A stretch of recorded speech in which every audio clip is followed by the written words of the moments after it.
நான் இன்றைக்கி என்னோடய ஸ்டைலில் இட்லி பொடி அரைச்சி காமிக்கிறேன். வாங்க வீடியோக்குள்ளே போகலாம்.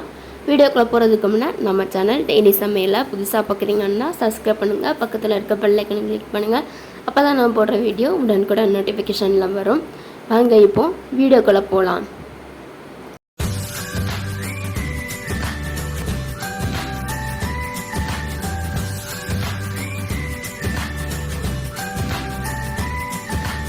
அதுக்கு தேவையான பொருட்கள் வந்து ஒரு 3/4 கப் அளவுக்கு நான் பிளாக் உளுந்து எடுத்துருக்கேன். அதாவது கருப்பு உளுந்து எடுத்துக்கிறேன். தோல் உள்ள உளுந்து தான்.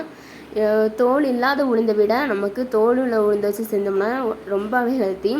ஒரு 3 ஸ்பூன் அளவுக்கு கடலை பருப்பு எடுத்துருக்கிறேன். 3 ஸ்பூன் அளவுக்கு மல்லித்தூள் எடுத்துருக்கேன். கருவேப்பிலை ஒரு கைப்பிடி 4 வத்தல் எடுத்துருக்கிறேன். இப்போது இதை நம்ம வறுத்து எடுத்துக்கலாம். ஸ்டவ் ஆன் பண்ணி ஒரு கடாயை வச்சுக்கலாம். அடிக்கனமான கடாயை வச்சு விடுங்க. இதை நம்ம வந்து வறுத்து எடுத்துக்கிட போகிறோம். இந்த உளுந்தும் இந்த கடலை பருப்பும் நான் சேர்த்தே வறுத்து எடுத்துக்கிட போகிறேன். ஏன்னா இந்த ரெண்டும் தனித்தனியாக வறுக்கணும் அப்படின்னா நமக்கு இன்னும் நேரம் ஆகும். இது ரெண்டும் வறுக்கிறதுக்கு ஒரு 10 நிமிஷம் அந்த மாதிரி ஆகும். நம்ம லோ ஃப்ளேம்லையோ இல்லை ஹை ஃப்ளேமில் வச்சு வறுத்தோம் அப்படின்னாலுமே இது நல்லா வறுபடணும். அப்போ தான் நமக்கு வந்து நல்ல ஒரு டேஸ்ட்டாக இருக்கும். இப்போ பாருங்கள், இப்போ நல்லா கலர் சேஞ்ச் ஆகிட்டு இந்த ஸ்டேஜில் வேறு ஒரு பிளேட்டில் நம்ம வந்து ஸ்டெப் பண்ணிடலாம். இதில் வந்து நான் வந்து மாற்றி எடுத்துக்கிறேன். இப்போது இதை வந்து ஒரு பிளேட்டுக்கு நம்ம வந்து சோப் பண்ணிடலாம்.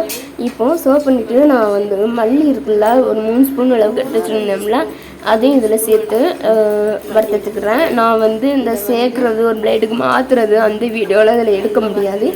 ஏன்னா என்னோடய ட்ரைபேட், அதாவது வீடியோ எடுக்கிற ஸ்டாண்டில் உள்ள ஒரு சின்ன பாட்டு வந்து காணாமல் போயிட்டு அது எங்கே போச்சுன்னு தெரியல. அது இருந்தால் தான் வீடியோவே எடுக்க முடியும்.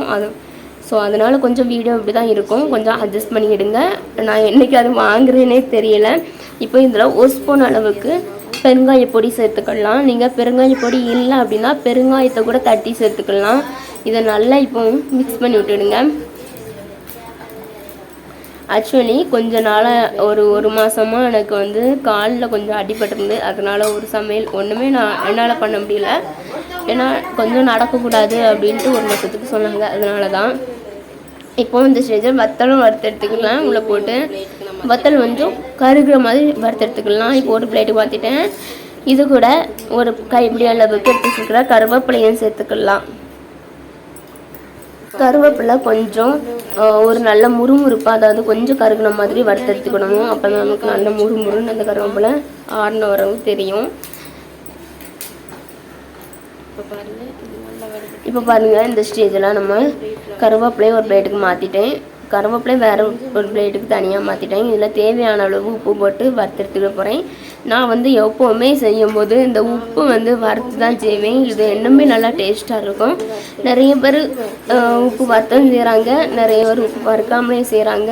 எல்லாத்துக்கும் ஒவ்வொரு டேஸ்ட்டு பிடிக்கும்ல, அதே மாதிரி தான் எனக்கு உப்பு வறுத்து செய்கிறது ரொம்பவே பிடிக்கும். இது ஒரு 2 நிமிஷத்துக்கு நம்ம வந்து நார்மல் ஃப்ளேமில் வச்சு வறுத்து எடுத்துக்கலாம். இன்னும் கொஞ்சம் பெட்டராக இருக்கும்.